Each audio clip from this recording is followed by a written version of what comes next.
Nilqakom għal din il-laqa l-ewwel waħda minn serje ta' sessjonijiet li l-Arċidjoċesi qiegħda torganizza biex tħejjina għaż-żjara ta' Papa Franġisku fostna. U t-tema ta' din il-laqa partikolari hija l-ħarsien tal-ambjent jew l-għożża tad-dar komuni tagħna kif iħobb isejħilha Papa Franġisku. Jiena xtaqt li nippreparaw irwieħna għal dak li se nisimgħu u nirriflettu fuqu flimkien b'talba.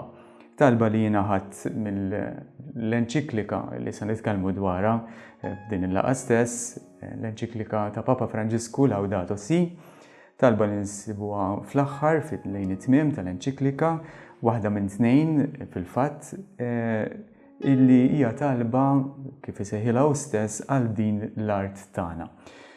Nixtieq ngħid ukoll li s-slides li se taraw waqt il-preżentazzjoni tiegħi huma imħejja bl-Ingliż biex min ikun jixtieq isegwi bil-lingwa Ingliża peress li jien ħanitkellem bil-Malti jkun jista' jagħmel dan billi jsegwi s-slides. Mulej l-aktar għoli li tinsab fl-univers kollu u fl-iċken waħda mill-ħlejjaq tiegħek. Int li tgeżwer bi ħlewwietek kull ma jeżisti. Sawwab fuqna l-qawwa ta' mħabbtek biex nistgħu nieħdu ħsieb tal-ħajja u tal-ġmiel. Kattar fina l-paċi biex ngħixu bħal aħwa bla ma nweġġgħu lil ħadd. Missier il-foqra għenna nifdu l-imwarbin u l-minsijin ta' din l-art li jiswew tant fajnejk. Fej ilna ħajjitna biex nħarsu d-dinja u mhux inħarbtuha. Biex niżiraw il-ġimiel u mhux it-tenġis u l-qerda. Missi l-qlub ta' dawk li jfittxu biss kif se jgawdu huma minn fuq dar il-foqra u l-art. Għallimna niskopru l-valur ta' kull ħaġa. Nikkontemplaw baġeb, narfu li aħna ta' bilħaq maqudin mal-ħlejjaq kollha. Fil-mixja tagħna lejn id-dawl tiegħek bla tarf. Nrodulek ħajr li ta' kuljum tinsab magħna. Weżinna nitolbuk aħna u nitqabdu għal ġustizzja, l-imħabba u l-paċi. Ekku, u biex nagħtu bidu għal din il-laqgħa tagħna jiena ħejjejt din is-slide partikolari li fiha hemm kif qegħdin taraw numru ta' oqsma meħudin mill-ħajja tagħna ta' kuljum u l-mistoqsija li jiena qed impoġġi hekk biex nirriflettu ftit hija meta inti tħares lejn dawn is-suġġetti lejn dawn it-temi. Liema minnhom taħseb li mhumiex issues, ġifiri problemi li għandhom x'jaqsmu mal-ambjent. Mela liema minn daw mhumiex fil-fema tiegħek problemi li m'għandhomx x'jaqsmu mal-ambjent. Qegħdin nitkellmu dwar il-qerda tal-ispeċi tal-biodiversità. Qegħdin nitkellmu dwar id-drittijiet tat-tfal, l-eliminazzjoni tal-faqar, il-ġenerazzjoni tal-enerġija, il-ġlieda kontra l-ġuħ, il-homelessness, il-fatt li hawn ħafna nies fid-dinja li huma bla saqaf fuq rashom, il-promozzjoni tas-saħħa pubblika u tal-benesseri in ġenerali, ir-refuġjati, it-tniġġis tal-arja, it-turiżmu, l-ekonomija, it-trasport, l-immaniġġar tal-iskart, l-aċċess għall-ilma nadif,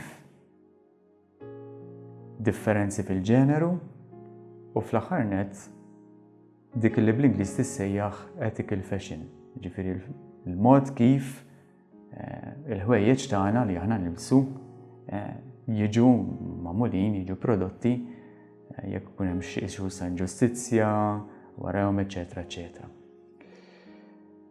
Alright, mela dawn huma t-temi jiena naħseb illi kontu preżenti hawnhekk fiżikament miegħi waqt din il-laqgħa ħafna minnkom kienu jgħiduli forsi din tal-ethical fashion u ma dax taqsam xejn mal-ambjent, forsi xi oħrajn kienu jgħidu it-turizmu x'għandu x'jaqsam.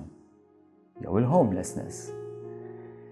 Fil-verità, jiena ngħidilkom illi l-ebda waħda minnhom fil-fatt mija hemmhekk għal xejn. Ġifieri kollha kemm huma u din hija l-viżjoni biex ngħidu hekk relattivament ġdida li se nitkellmu fuqha f'din il-laqgħa.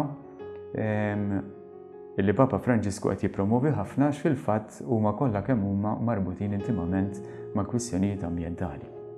Jekk imorru lura ftit fiż-żmien, forsi meta ħafna minnha kienu għadhom tfal qegħdin nitrabbew, meta xi ħadd kien jistaqsina smalti x'inhu l-ambjent għalik u xi jfisser li tuħsib l-ambjent. Awtomatikament, niftakar li l-innifsi aħna konna nwieġbu u ngħidu l-ambjent huwa l-ewwel li inti tapprezza l-ambjent naturali, allura anke f'pajjiżna ċertament illi dak iż-żmien kellna iktar illum qegħdin joqsu drastikament sfortunatament ħafna spazji ħodor fejn wieħed seta' jgawdi l-kampanja u jieħu pjaċir, eċetera. Isu essenzjalment il-maġġoranza tan-nies kienet taħseb kellha f'moħħha din l-idea li wieħed japprezza u jieħu pjaċir u jgawdi dawn l-ispazji. Aktar tard biż-żmien bdejna nindunaw li l-ħsieb beda jevolvi u bdejna nindunaw li tieħu ħsieb l-ambjent kien ifisser ukoll li tieħu anke ċertu inizjattivi u ċertu deċiżjonijiet illi bihom sa jiġi affettwat għall-aħjar naturalment l-ambjent bħal pereżempju li wieħed kemm jista' jkun jiġġenera l-enerġija minn sorsi notfa u naqsu allura l-użu tal-fuels fossili, tal-fossil fuels. Illum, kieku kelli ngħidilkom ħarsu lejn din is-slide. Forsi għal-bidu ninħasdu u ngħidu din ukoll tfisser li aħna nieħdu ħsieb l-ambjent li wieħed ikun konxu jagħti każ iktar il-fenomenu tal-immigrazzjoni li huwa fenomenu dinji kif nafu. Qatt dan jgħidu ir-riċerkaturi ġifieri mhux qed nivventa jien minn moħħi qatt fid-dinja marat daqshekk ċaqliq ta' popli kif daqqa. Dak ir-ritratt naturalment huwa meħud Malta, mek huwa ħalsafi. Il-Papa Franġisku qed jinsisti li anke dan l-aspett huwa intimament marbut mal-ħarsien tal-ambjent. Xi ħaġa fuq Papa Franġisku. Kif tafu dan huwa Papa illi wieħed mill-ewwel laqmijiet illi biex ngħidu hekk ingħata kien il-Papa l-Aħdar, mhux għax kattiv, imma għax huwa Papa li jagħti każ mill-ewwel dan ġifieri ħareġ all out sa mill-bidunet tal-pontifikat tiegħu fuq din il-kwistjoni ambjentali. Fl-2015 ried letteralment teżis id-dinja b'intervent partikolari bil-pubblikazzjoni ta' din l-enċiklika Laudato Si fuq l-għoża tad-dar komuni illi permezz tagħha għall-ewwel darba il-Knisja tkellmet permezz ta' enċiklika fuq din il-kwistjoni ambjentali. U Laudato Si il-Papa ried isemmija Laudato Si għaliex ried illi jagħmel referenza ċara kif il-fatt naraw iktar quddiem din il-laqgħa għal personaġġ ieħor illi Franġisku ħa ismu biskop ben preċiż, San Franġisku Assisi, illi kiteb dak li aħna nirreferu għalih bħala l-anja tal-ħlejja, il-Cantico delle Creature, bil-lingwa oriġinali, illi ikkompona din l-anja Franġisku. L-ewwel żewġ kelmi ta' din l-anja bil-lingwa oriġinali huma Laudato Si, tkun imfaħħar. Għal min forsi huwa xi ftit familjari magħha din l-anja hija letteralment poeżija ta' tifħir li toħroġ mill-qiegħ tal-qalb ta' dan il-bniedem li jgħix fil-Medjuevu aktar minn 800 sena ilu, għandha ta' tifħir lil Alla dak kollu li ħalaq fejn għandu viżjoni verament sabiħa tad-dinja ta' madwaru, inkluż il-bniedem, viżjoni ta' komunità ta' familja waħda, il-kol maquda flimkien madwar il-ħalliq tagħha f'armonija u paċi. Mhuwiex il-ħin hawnhekk illi nidħlu fid-dettall dwar il-kontenut kollu ta' din l-enċiklika għaliex kieku ma nispiċċaw qatt. Però nista' ngħid fuq l-ewwel nett illi fil-bażi ta' dak kollu li jgħid il-Papa wara li jagħmel analiżi xi ftit jew dettaljata ta' dak kollu illi qiegħed jiġri madwarna u allura il-problemi il-kbar bħalma hija l-ixu ta' tibdil fil-klima, għal-climate change. Il-Papa mbagħad jiddedika kapitlu sħiħ fuq dak illi il-kelma talla, il-Bibbja tajt dwar il-ħolqien. U ċertament kieku kellna nasru dan il-kapitlu joħroġ ċar li il-Bibbja minn dejjem tkellmet b'mod ċar ħafna illi dawk illi jemnu għalina l-insara partikolari hemm responsabilità li nieħdu ħsieb dak li ġi fdat f'idejna. Hawnhekk se nagħmel biss referenza għal kapitlu 2 tal-Ktieb tal-Ġenesi mingħajr ma nidħlu f'ħafna dettall. Aktar tard fl-enċiklika l-Papa juri kif dak kollu li jeżisti allura dak li aħna qed nirreferu għalih jekk tinnotaw qed nuża l-kelma ħolqien u mhux ambjent għaliex nerġa' ngħid għalina li nemmnu li hemm ħallieq allura jagħmel differenza li wieħed jitkellem dwar ħolqien mhux sempliċiment affarijiet li qishom waqgħu mis-sema. Il-ħolqien huwa kumpless, ġifieri fis-sempliċità tiegħu u fis-sbuħija tiegħu, però xorta waħda nistgħu ngħidu li huwa magħmul minn diversi aspetti illi huma kollha kemm huma fid-diversità tagħhom maqudin flimkien u relatati marbutin intimament ma' xulxin. Allura nistgħu nitkellmu fuq aspett naturali, nistgħu nitkellmu fuq aspett ekonomiku, aspetti personali li jmissu mal-ħajja tagħna ta' kuljum, aspetti ekoloġiċi, estetiċi anke ta' sbuħija, nafu kemm dan minn żmien għal żmien anke f'pajjiżna joħroġ, il-fatt pereżempju tal-ambjent mibni tagħna kemm bqajna nagħtu każ tal-ġmiel. Illi dak li nibnu ma jkunx magħmul bla doċċ imma anke li ipaxxi l-għajn. L-aspetti teknoloġiċi, aspetti kollettivi tagħna bħala komunità, aspetti kif qed relatati mal-kostruzzjoni u aspetti soċjokulturali. Ġifieri ma dawn nistgħu nżidu oħrajn imma dan biss biex wieħed jagħti eżempju nibdew nidħlu daqsxejn fil-fond ta' dan is-suġġett verament sabiħ. Naturalment it-tagħlim ta' Papa Franġisku ma waqax mis-sema. Ġifieri dan il-Papa bena fuq dak illi Papet oħra qablu diġà kienu qalu f'ċirkustanzi diversi, hawnhekk għandna referenza għal dak illi pereżempju il-Papa San Ġwan Pawlu II kien diġà qiegħed jgħid fi żmienu li għandna kriżi ambjentali għaliex għandna kriżi ta' valuri, kriżi morali. Li l-eruq tagħha din il-kriżi jinsabu fil-fatt li għandna egoċentriżmu kollettiv, ġifieri mhux biss fuq livell individwali imma anke bħala komunità, li jirrifletti ħafna nuqqas kbir ta' rispett lejn l-oħrajn. U il-Papa juża anke din il-kelma, dan id-diskors partikolari li hawnhekk qed nagħmel referenza għalih anke element qawwi ta' diżonestà. L-istess Papa Benedittu.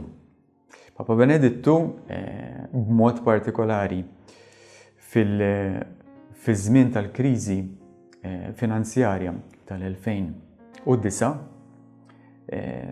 speċjalment bl-enċiklika Caritas in Veritate, kien tkellem dwar baqa' jelabora fuq din il-kriżi morali u kien semma diversi aspetti tagħha bħalma huma pereżempju regolamenti li huma bsin ħafna illi jagħtu priorità lil profitt fejn tidħol l-ekonomija, fejn jitlu l-flus. Għandek modell difettus jgħid il-Papa ta' l-immaniġġar ta' riżorsi, ġifieri nimmaneġġjaw ir-riżorsi b'mod ħażin. Għandek ukoll żviluppi fejn tidħol ix-xjenza u teknoloġija illi qed jaffettwaw direttament din tema li Papa Franġisku jiżviluppa ħafna fid-dettall fil-Laudato Si kif ħanaraw, u għandek ukoll nuqqas kbir ta' rispett lejn il-benesseri tal-umanità. Ma importanix li aħna jkollna il-well-being fit-totalità tiegħu imma biss nindirizzaw ċertu setturi bħal mija l-ekonomija u nieqfu hemm. X'inhu il-kunċett bażiku li qisu kollox idur miegħu fl-enċiklika ta' Papa Franġisku, Laudato Si? Qegħdin nitkellmu fuq kunċett li l-Papa jirreferi għalih bħala ekoloġija integrali. Mela, qabel nfissru fid-dettall x'inhi din, dan bażikament qed jitkellem fuq 4 relazzjonijiet, 4 tipi ta' relazzjonijiet illi jagħmlu l-bniedem dak li hu. L-ewwel nett. Issa qed jerġa' jfakkarna x'inhu l-bniedem. Il-bniedem huwa relazzjoni ma' Alla, relazzjoni miegħu innifsu, relazzjoni mal-oħrajn u din għamilta underline jiena bil-linja taħta għaliex inħoss li kien hemm verament il-ħtieġa li nerġgħu niskopruha, ir-relazzjoni tal-bniedem mal-ħolqien, mal-kumplament ta' dak kollu li hu maħluq. Fejn taraw dik ir-referenza LS u numru dak ifisser il-numru tal-paragrafu li huwa tal-enċiklika Laudato Si. Tajjeb, biex inkomplu nelaboraw u nitlu iktar fil-fond x'inhu fuq x'inhu dan il-kunċett ta' ekoloġija integrali, nistgħu ngħidu li il-Papa qisu qed jakkumpanjana f'din it-tfittxija biex nibdew nfittxu aktar soluzzjonijiet għal problemi ta' madwarna b'mod holistiku. Xi tfisser? Ifisser li kontra tendenza, u din jekk neżaminu ftit il-mod kif aħna ngħixu anke fis-sistema edukattiva tagħna sfortunatament, qisu aħna nindirizzaw anke l-materji, s-suġġetti b'mod individwalistiku. Mela għandek pereżempju l-matematika għalija, il-lingwi għalihom, ix-xjenza għalija, eccetera, eccetera. L-eżerċizzju fiżiku għalih isu m'hemmx dak l-isforz, dik il-viżjoni li taqqad kollox flimkien għax fil-verità għalkemm anke l-ġisem tal-bniedem huwa magħmul minn organi differenti u minn aspetti differenti kif diġà rajna anke fejn jidħlu relazzjonijiet, però kollox huwa intimament maqud flimkien u jaħdem f'armonija biex jagħmel il-bniedem dak li hu. Mela biex nispjegaw daqsxejn iktar. Ekoloġija integrali, jiena kissir ta' ftit. Ekoloġija, meta nitkellmu fuq ekoloġija. Ġejja minn żewġ kelmiet mill-Grik, oikos li tfisser dar, mela għandek eko li ġejja minn oikos, dar, id-dar, x'dar din. Qed nirreferu hawnhekk għad-dar komuni ta' kulħadd, id-dinja li aħna ngħixu fiha. U logos, mela ekoloġija, logos li tfisser diskors. Mela, hawnhekk qed nagħmlu diskors fuq id-dar, fuq il-mod kif aħna ngħixu. Bħalma kieku kienet ekonomija, ngħidu allura ir-regolamenti, ġisu il-mod kif aħna nirregolawha din il-ħajja fid-dar, ma hawnhekk għandna diskors daqsxejn iktar miftuħ. Għaliex allura ekoloġija integrali? Għaliex dan id-diskors fuq il-mod kif aħna ngħixu bil-fors, minħabba li kif għadna diġà kollox huwa intimament maqud flimkien, se jkun diskors li daqqa ħajkun fuq l-ambjent, jista' jkun l-ambjent naturali, jista' jkun l-ambjent mibni kif diġà qed li mhux naturali. L-ambjent jista' jkun diskors fuq il-kultura, mela l-istil ta' ħajja li aħna ngħixu ġenerali, bħal l-arti u affarijiet oħra. Is-soċjetà, l-ħajja fis-soċjetà, l-ekoloġija tal-ħajja ta' kuljum, nitlu f'miljun dettalji jekk irridu, l-ekoloġija tal-ekonomija, eċetera, eċetera, eċetera. Jien użajt dan ix-xejp hawnhekk din il-forma għaliex verament hija realtà li għandha ħafna faċċati li però flimkien toħloq realtà waħda. Mela allura diskors li trid ikun wieħed. Mela jien ma nistax f'kelma waħda biex nagħmlu issu fil-qosor, dan li qegħdin ngħidu li għadna s'issa, jien ma nistax nindirizza problema waħda u ninsa dak kollu li qed idawwara. Il-frame, il-background tagħha. Rridu nitalmu qed jgħid il-Papa hawnhekk nużaw dak li bl-Ingliż issejjaħ systemic thinking, imma m'aħniex ħanidħlu aktar fid-dettall hawnhekk għax m'għandniex ħin rridu ndarru lil moħħna jaħseb dan il-mod li l-affarijiet nindirizzawhom fil-kumplessità u fit-totalità tagħhom jekk jista' jkun. Tajjeb. Jekk nasru l-enċiklika se noħorġu minna 10 temi, jiena nħobb inqabbilhom mal-ħjut jew is-suf illi meta jintiseġ flimkien jifforma xi tapezzerija jew tapit. Tajjeb, mela dawn huma qishom il-ħjut illi il-Papa se juża bil-kuluri differenti, 10, illi flimkien se jinżġu l-enċiklika. X'inhu ma dawn it-tem? Malajr. Tajjeb, dawn ħansibuhom mifruxin mal-enċiklika kollha, ġifieri mhux maqsumin f'kapitli, imma mifruxin mal-enċiklika kollha biex ikollna idea ġenerali ta' din l-enċiklika. L-ewwel nett, il-Papa jinsisti ħafna illi hemm relazzjoni intima bejn il-faqar u il-fraġilità tad-dinja li aħna ngħixu fiha. Fraġilità naturali. Nafu x'qed jiġri, anke pajjiżna stess. Qegħdin nindunaw li t-tibdil fil-klima pereżempju qed jolqot anke lilna l-istaġuni li ma baqgħux staġuni li diġà qegħdin jitħawdu. Illum għandek realtà ta' immigranti li qegħdin ikollhom iħallu mhux pajjiżhom mhux biss minħabba l-gwerra. Dak huma settur ta' immigranti, imma għandek immigranti li qegħdin jitilqu il-post fejn trabbew minħabba il-fatt li dawn ma jistgħux ikabru l-ikel tagħhom. Għax nixfa kbira, għax ma jistgħux jieħdu kopja aktar tal-istaġun, l-istaġun jitħawdu. Allura m'hemmx garanzija ta' għejxin. Għakollhom jippakjaw jitilqu u jfittxu ħajjar. Mela li hemm relazzjoni intima, waħda taffettwa l-oħra. L-istess l-idea, il-konvenzjoni sejħela l-Papa li kollox hu marbut flimkien.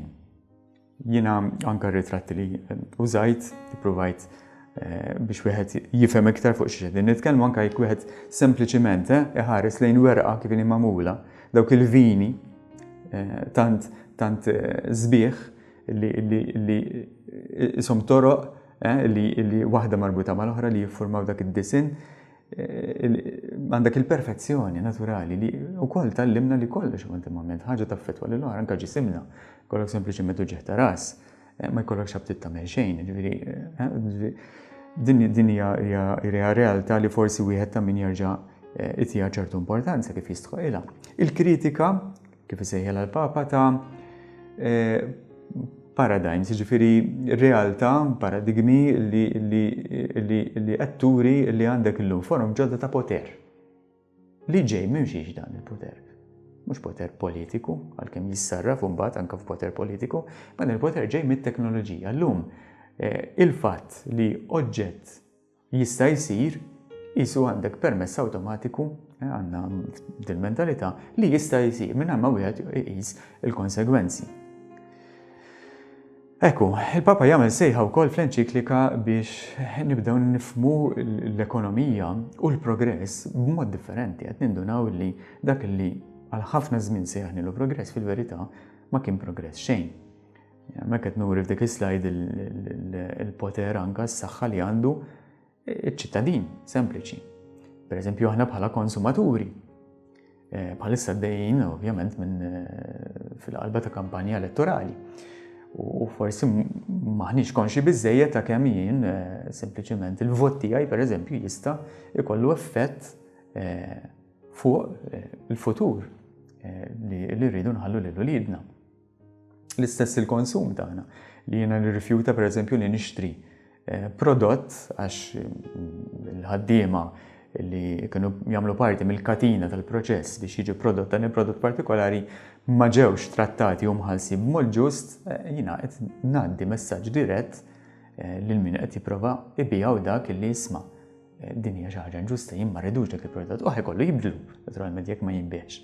Dawn l-idejat il-Papa.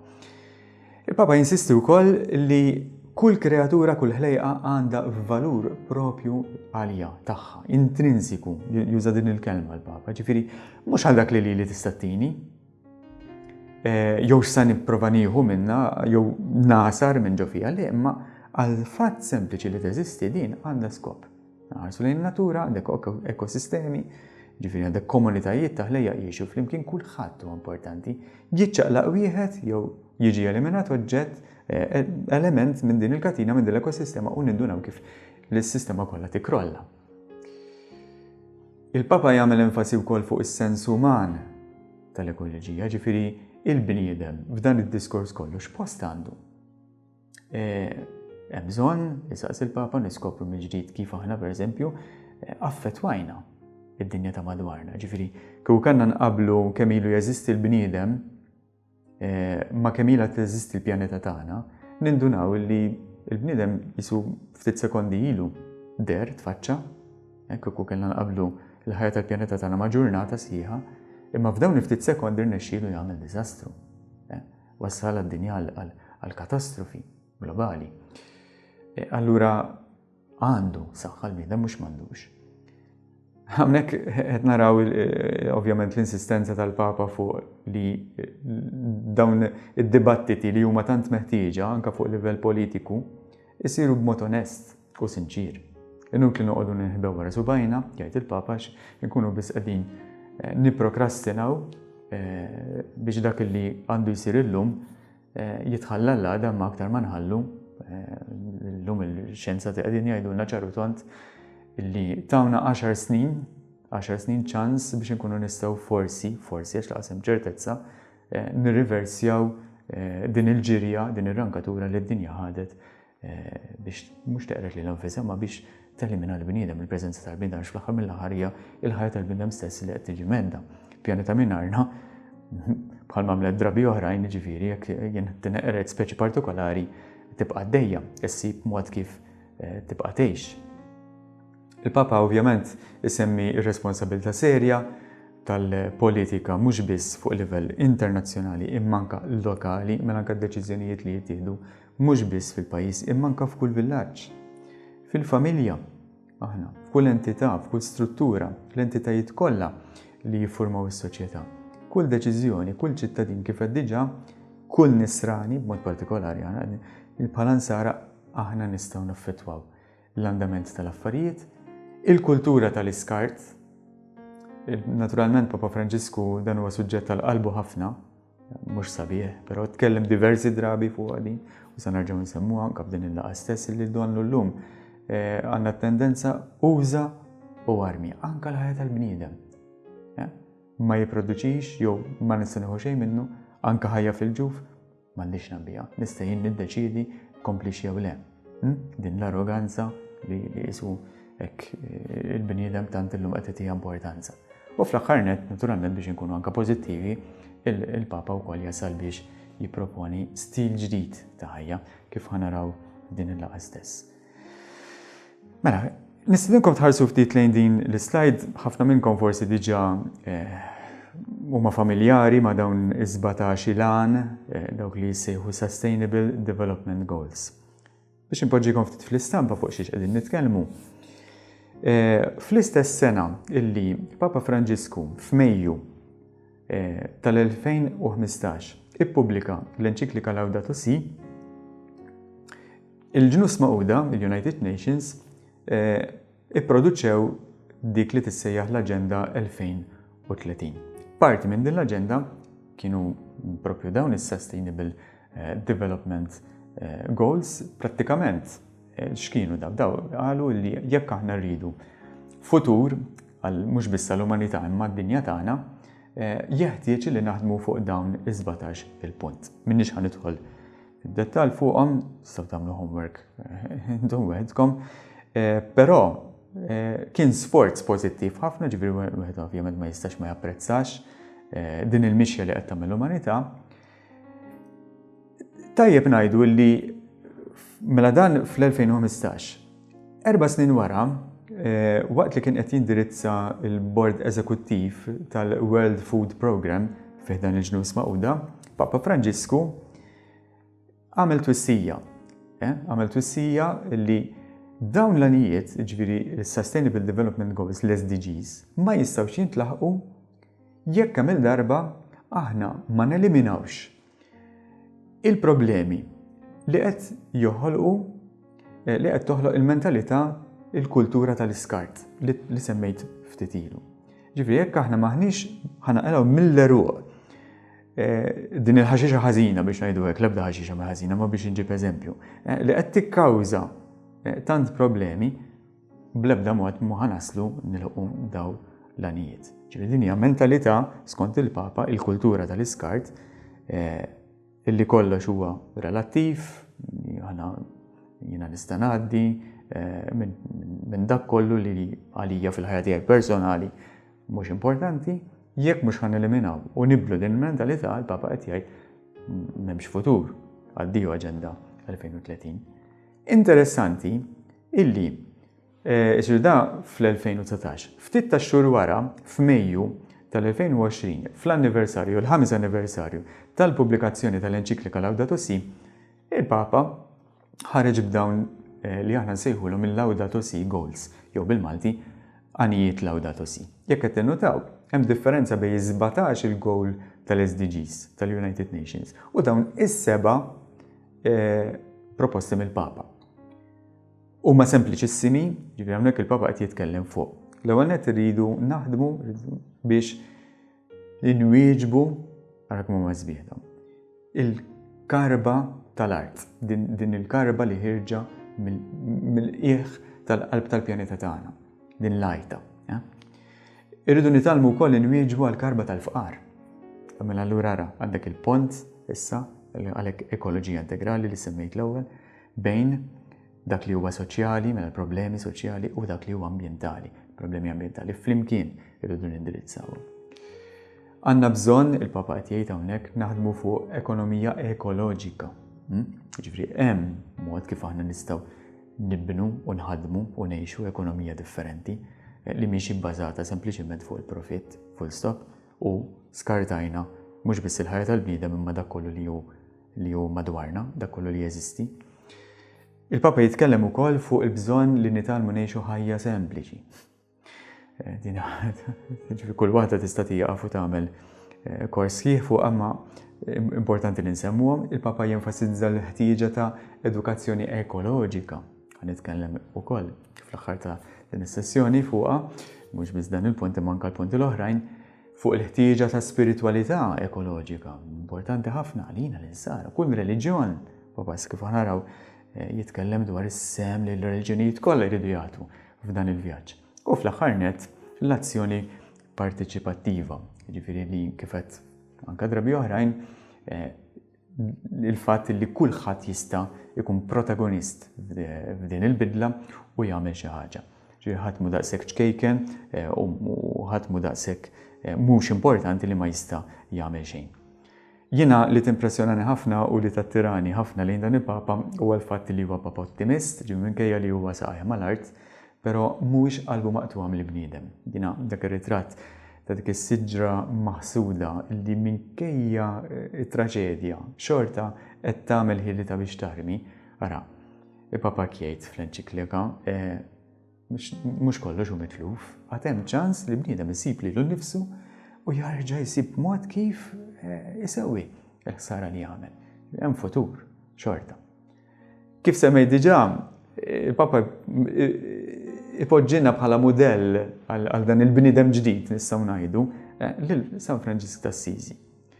Dik hija pittura li tirrappreżenta il-Franġisku ta' Assisi żagħżugħ li qed ineħħi ħwejġu fil-preżenza ta' missieru u pratikament tal-belt ta' Assisi bħala ġest li jurid verament jibdel ħajtu kompletament.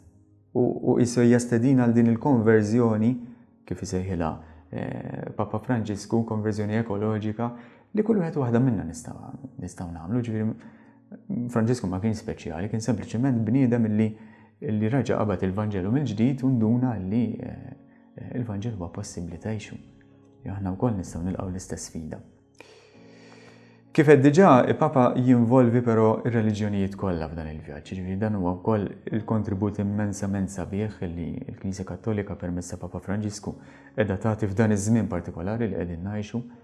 Dak ir-ritratt forsi xi wħud minnkom jiftakru sentejn ilu ġewwa Abu Dhabi fl-Emirati Arab Magħquda.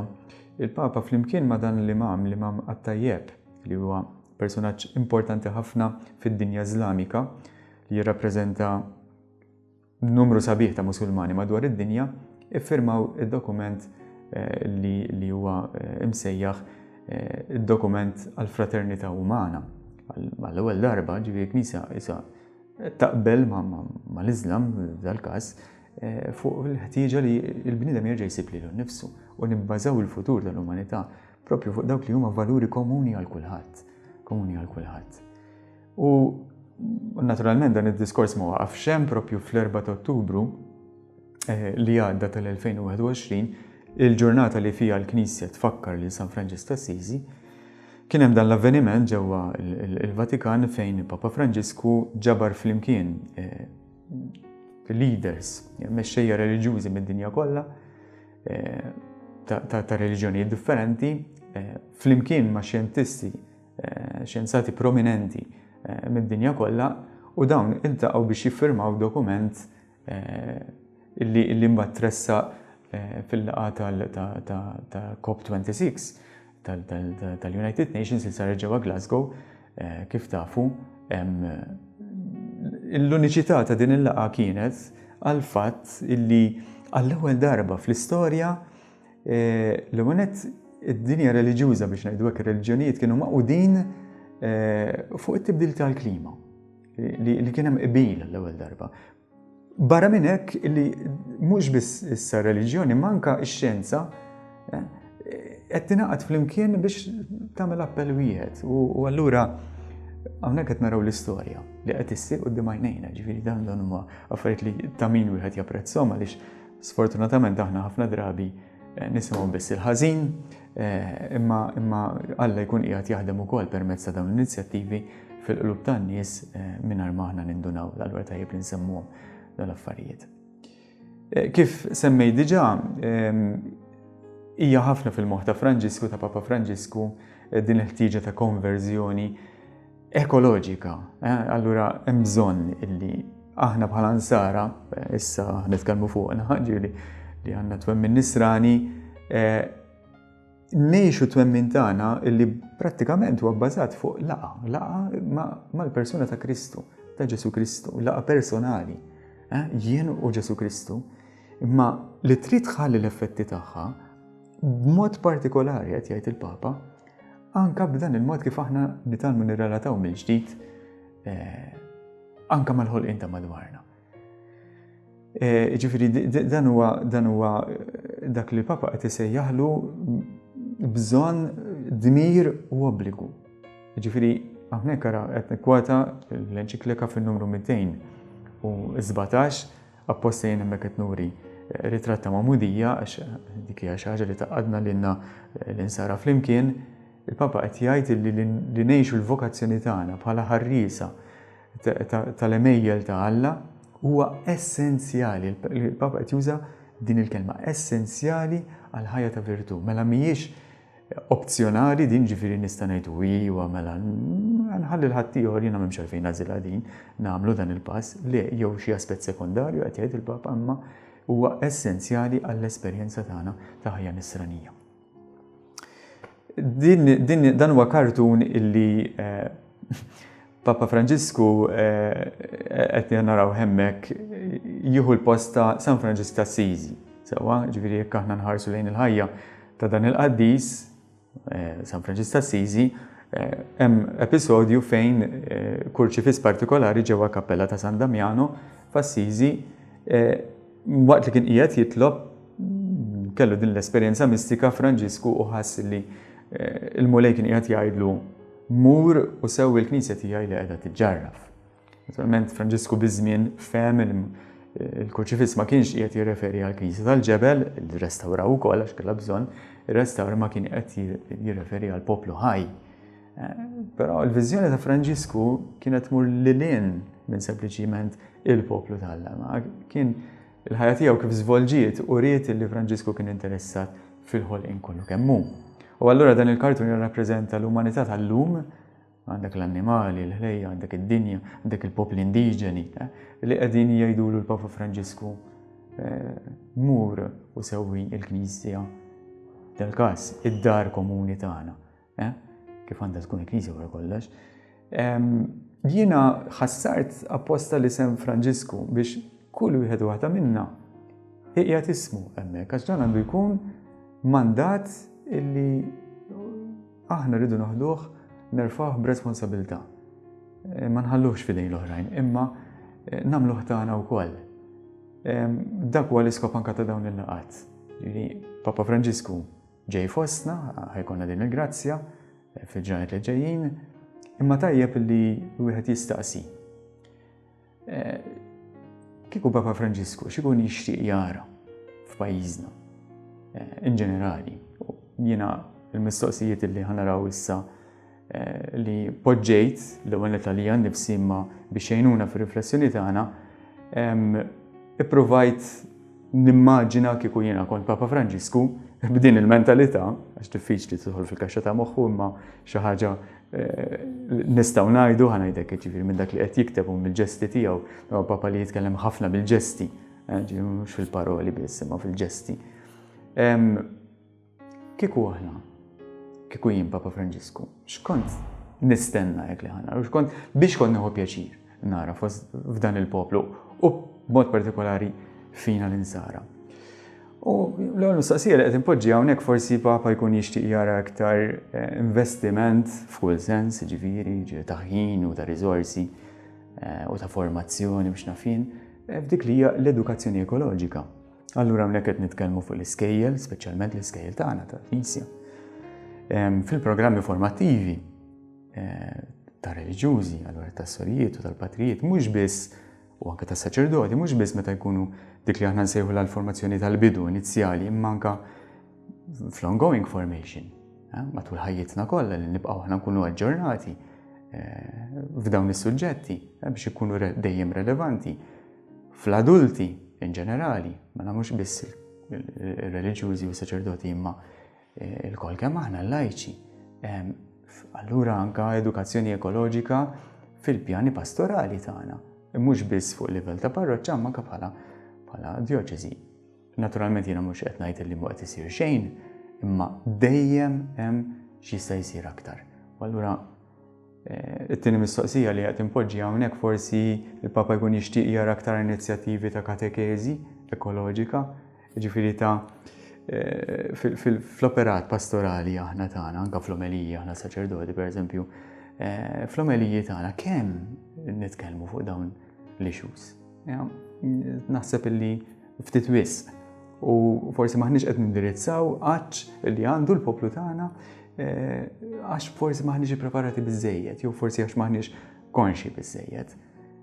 Imma mhux biss katekezi mis-saċerdoti, ma katekezi in ġenerali, ġifieri opportunitajiet u spazji fejn wieħed jista' jidħol aktar fil-profondità ta' dawn is-suġġetti u jintaġen biex aħna wkoll nesperjenzaw din il-konverżjoni ekoloġika. U allura hawnhekk f'din il-mistoqsija qed nitkellem jien fuq il-formazzjoni fejn tidħol spiritwalità ekoloġika għax hawnhekk għandna l-qofol ta' kollox. Il-formazzjoni tal-qalb li ma tkunx biss miftuħa naturalment tal-insara, imma għal dawk illi qed infittxu lil Alla u b'mod partikolari qed ifittxuh anke fil-ħolqien. Ġifieri dan uħolqu dawn l-opportunitajiet ta' dialogu man-nies kollha huma min huma. U allura tajjeb li hawnhekk nistaqsu, kemm qed inkunu kreattivi f'dan ir-rigward. Forsi żlaqna ħelu għal dak kollu li dejjem għamilna, forsi tajna qalbna wkoll, forsi hemm ċertu letarġija li qed inħallu forsi anke x-xogħol f'idejn ħaddieħor, forsi anke f'idejn NGOs oħrajn li għalkemm ma jistqarrux li huma ta' twemmin ministrali, però irridu nammettu li qed jagħmlu ħafna. U ħafna drabi minna laqt ikunu huma għax jibdlu il-kors tal-affarijiet. Bissiet naraw kemm NGOs pereżempju naturalment ħadmu jitfit ma' ċittadini bħalna, forsi konna aħna wkoll parti minn proċessi bħal dawn li waqfu proġetti kbar pereżempju, proġetti kbar li kienu se jirrovinaw l-Gżejjer Maltin. Allura rridu nistaqsu il-binijiet tagħna u proprjetajiet oħrajn kemm aħna qegħdin naħsbu li nistgħu nutilizzawhom b'dan il-mod. Ħafna drabi ma jkollniex umiltà biżżejjed illi aħna nesploraw alternattivi. Isu nibqgħu nagħmlu dak li qed jagħmlu ħafna. U allura bħalma jgħidu l-Ingliż il-Knisja nispiċċa more of the same. Isu titlef it-toma dak tal-melħ li jsemmi Ġesu fil-Vanġelu li aħna ma nkunux differenti, ma jkollniex il-kuraġġ li nieħdu deċiżjonijiet li jispikkaw, pereżempju, li isma' ma naġlux billi niffirmaw kontratti għalhekk tibta ġifieri ċara qiegħda ħafna ma' min naturalment l-iskop tiegħu huwa li jagħmel il-business, il-profitt, ġifieri ma jinteressax minn din l-aġenda, imma sfortunatament aħna nqabdu wkoll f'dawn in-nasbiet. Forsi l-Papa jixtieq jara aktar serjetà u responsabilità min-naħa tagħna anke fil-ħajja tagħna ta' kuljum. Nitlu ma nafx fil-konventi tagħna, l-uffiċċji, l-istituzzjonijiet, il-ċentri pastorali, l-attivitajiet li norganizzaw id-djar tagħna tal-familji tagħna. Kemm qed noqogħdu attenti li ma naħlux pereżempju kollox li nirriċiklaw, li nevitaw li nużaw materjali li mbagħad iridu narmuh, l-adozzjoni ta' stil ta' ħajja sempliċi kif semmej diġà, in ġenerali ġifieri tant jekk naħsbu bis-serjetà u bl-onestà naħseb li nistgħu nsibu ħafna affarijiet li wieħed jista' jagħmel improvement kbir fuqhom. U fl-aħħar nett l-aħħar domanda li qed impoġġi hawnhekk hija forsi l-Papa jixtieq jara knisja aktar profetika? Il-profeti kienu dawk li ma beżawx anke meta kienu skomdi u dejjem kienu skomdi jgħidu l-verità. Iwissu, u twissi jfisser tiftaħ għajnejn lil min ħafna drabi sfortunatament bħalma ngħidu aħna l-verità tweġġa' ma jkunx irid jisma' dak li għandek xi tgħid, imma kienu jgħiduha xorta. Huma stess kienu jkunu parti mill-bidla, ġifieri ma kinux nies li kienu jnabalbu biss. Imma kienu nies li l-ewwel huma jsiru il-bidla li jridu jaraw f'ħadd ieħor. Naturalment, skont ir-rida tal-Alla, mhux skont dak li jgħidilna moħħna. Mela forsi l-Papa jixtieq jarana nieħdu aktar deċiżjonijiet kuraġġużi. Jien hawnhekk ġibt eżempju ta' forsi li nirrifjutaw, nibdew nitalmu nirrifjutaw anke fondi, kulħadd juppeċir bil-flus, speċjalment meta jkun hemm il-bżonn li nirrestawraw, li ma nafx nagħmlu proġetti, eċetera.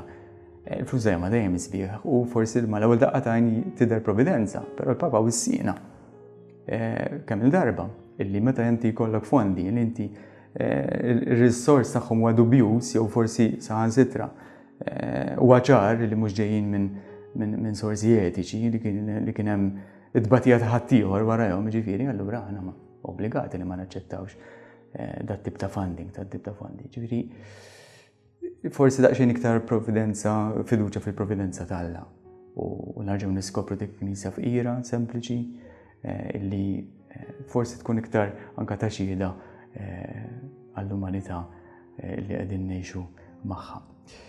Jiena wasalt fit-tmiem ta' preżentazzjoni tiegħi, però xtaqt li l-aħħar kelma ma tkunx tiegħi imma tkun ta' tfal. Din il-kanzunetta li nixtieq nagħlaq biha anke bħala talba hija ta' grupp ta' tfal u di xi ħaġa sabiħa li daw ġew flimkien apposta bl-iskop li waslu messaġġ favur l-ambjent.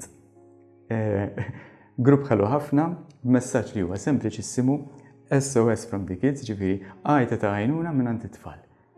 Nittamaw li ma taqax widnejn torox. Papa Franġisku fl-enċiklika Laudato Si li tkellimna dwar llum jipoġġi din il-mistoqsija. Illi jien ħanpoġġijilkom fl-aħħar ta' din is-sessjoni wkoll x'futur nixtiequ illi nħallu lil uliedna.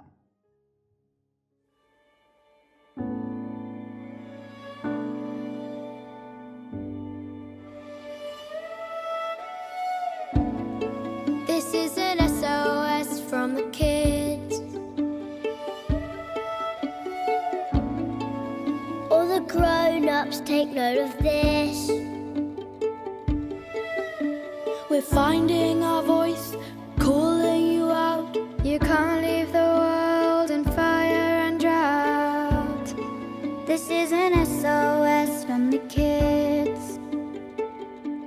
Please change the story, rewrite the plot. This beautiful love cannot be lost. Stop hurting our planet. You don't care.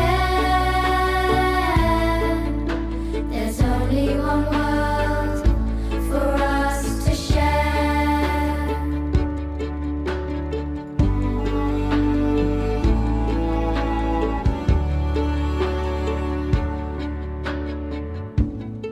This is an SOS from the kids. All the grown-ups take note of this. Wake up and see that you must make a change. The rich